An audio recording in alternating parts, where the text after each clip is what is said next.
অনেক দিন আগেকার কথা। কলকাতায় তখন ঘোড়ার ট্রাম চলে। সে সময় মশলা পোস্তায় গঙ্গাধর কুণ্ডুর ছোটখাটো একখানা মশলার দোকান ছিল। যে সময়ের কথা বলছি, গঙ্গাধরের বয়স তখন 50-এর ওপর, কিন্তু শরীরটা তার ভালো যাচ্ছিল না।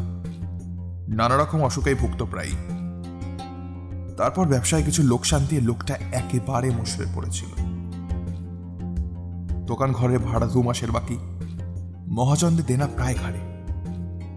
দুপুরবেলা দোকানে বসে থেলো হুকুম হাতে নিয়ে নিজের অদৃষ্টের কথা ভাবছিল। আজ আবার সন্ধ্যের সময় গোমস্তা ভাড়া নিতে আসবে বলে শাসিয়ে গিয়েছে। কি বলা যায় তাকে? এক পুরনো পরিচিত মহাজনের কথা মনে পড়ে গেল। তার নাম খোদা দত্ত খাঁ। ভেবে চিন্তে সে মেটিওয়া ব্রিজে রওনা হলো। সুদ বেশি বলে আর উপায় কি, টাকা না আনলেই নয় আজ সন্ধ্যের মধ্যে। মেটেপুরুজে গিয়ে খোদা দত্ত খাঁয়ের নতুন বাসা খুঁজে বার করতে ও টাকা নিতে বেশ দেরি হয়ে গেল।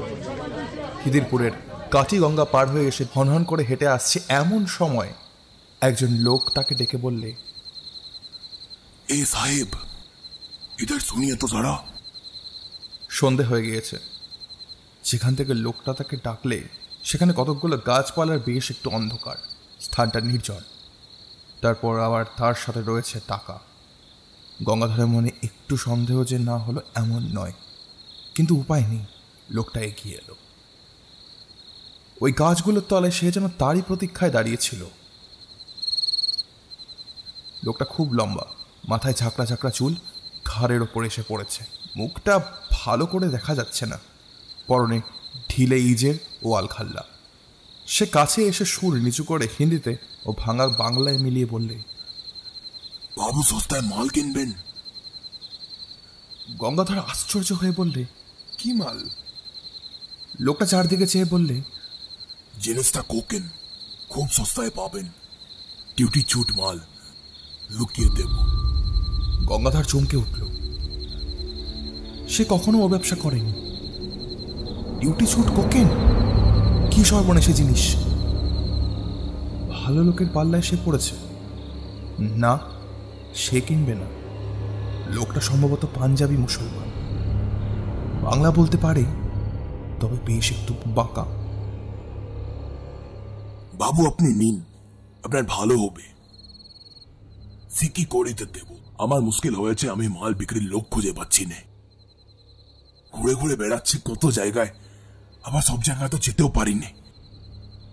পুলিশের তো ভয় আছে, কেউ কথা কইতে চাইছে না আমার সঙ্গে, সেই হয়েছে আরো মুশকিল।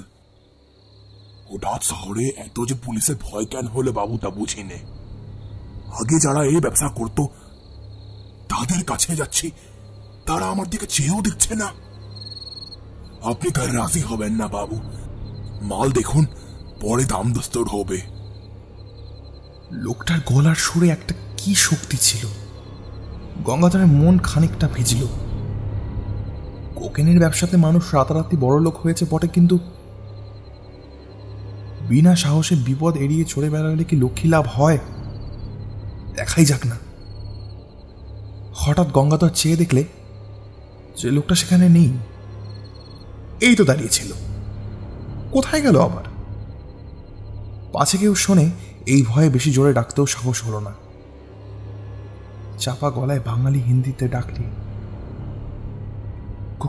কোথায় গিয়া? ও কা সাহেব। এদিক ওদিক যাওয়ার পর সামনে চাইতেই দীর্ঘাকৃতি আলখাল্লাধারী খাঁ সাহেবকে দাঁড়িয়ে থাকতে দেখা গেল। গঙ্গাধর বললে, চলতে চলো, অনেক দূর জানে হোগা। কি একটা যেন ঢাকবার জন্য লোকটি প্রাণপণে চেষ্টা করছে। আমার সঙ্গে এসো, মাল দেখাবো। দুজনে কাঠিগঙ্গার ধারে ধারে অনেক দূরে গেল। যে সময় কথা বলছি তখন ওদিকে অত লোকজন ছিল না।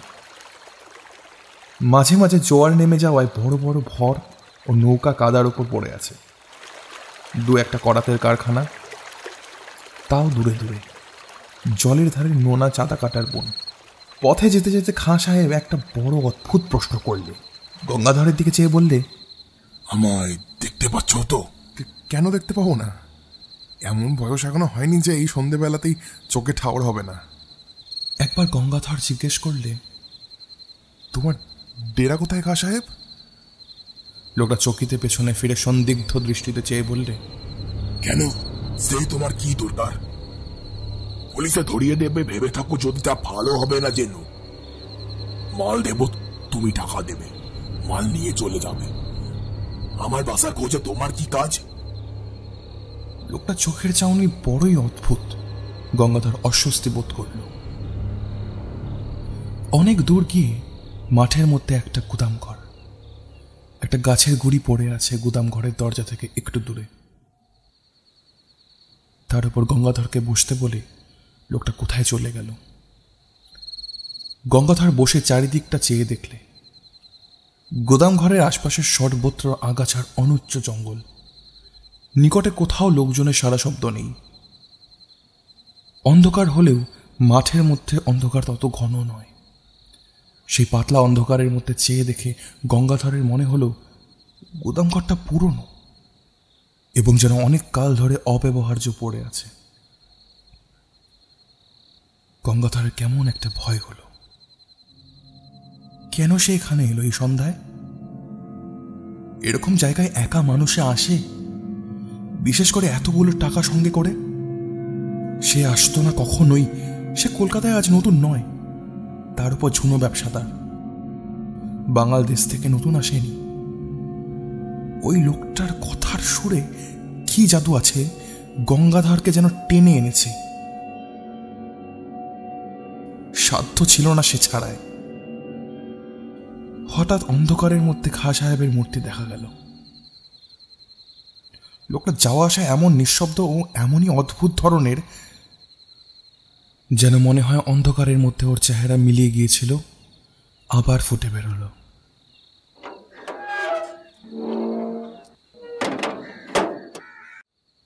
খাঁ সাহেব দৌড় খুলে গুদাম ঘরে ঢুকল। গঙ্গাধরকেও যখন পেছনে আসতে বলল, তখন সঙ্গে সঙ্গে তার মনে হলো তার বিভ্রান্ত বিমূঢ় আতঙ্কাকুল দৃষ্টির সামনে খাঁ সাহেবের মুখ, গলা, বুক, হাত, পা, সারা শরীর, দেহটা যেন চুর চুর হয়ে গুড়িয়ে পড়ছে। সব যেন ভেঙে বাতাসে উড়ে উড়ে যাচ্ছে। খাঁ সাহেব প্রাণপণে দাঁত মুখ খামুটি করে বিষম মনের জোরে তার দেহের চূর্ণায়মান অণুগুলো যথাস্থানে ধরে ধর কাছেই কোথাও বাঁধা ছিল। তার মাঝিরা এসে গঙ্গাধরকে অচেতন অবস্থায় তাদের ভরে নিয়ে যায়। তারাই তাকে দোকানে পৌঁছে দেয়। গঙ্গাধরের টাকা ঠিক ছিল, কানাকড়িও খোয়া যায়নি,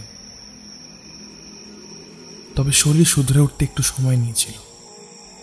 মাস দুই পরে মেটেপুরো যে খোদাদাত খায়ের কাছে টাকা শোধ দিতে গিয়ে গঙ্গাধর টাকা নিয়ে যাওয়ার দিনের ঘটনা সেটা বললে খোদাদাত খা গল্প শুনে গম্ভীর হয়ে গেল। খানিকক্ষণ চুপ করে থেকে সে বলল, সাজি, ও হলো আমির খাঁ। চোরাই কোকেনের খুব বড় ব্যবসাদার ছিল। আজ বছর 15 আগেকার কথা। রমজান মাসে বেশ কিছু মাল হাতে পায়। তাক্তা ঘাটের কাছে একখানা জাহাজ বেড়েছিল, সেখানে রাতারাতি সরিয়ে ফেলে। জাহাজের লোকের সঙ্গে শহর ছিল। কোথায় সে মাল রাখতো সে কেউ জানে না। সেই মাসের মাঝামাঝি সে খুন হয়। কে বা কেন তাকে খুন করলো জানা যায়নি, কেউ ধরাও পড়েনি। তবে দলের লোকই তাকে যে খুন করেছিল এটা বোঝা কঠিন নয়। এ পর্যন্ত আমি আমির খাঁর কথা জানি।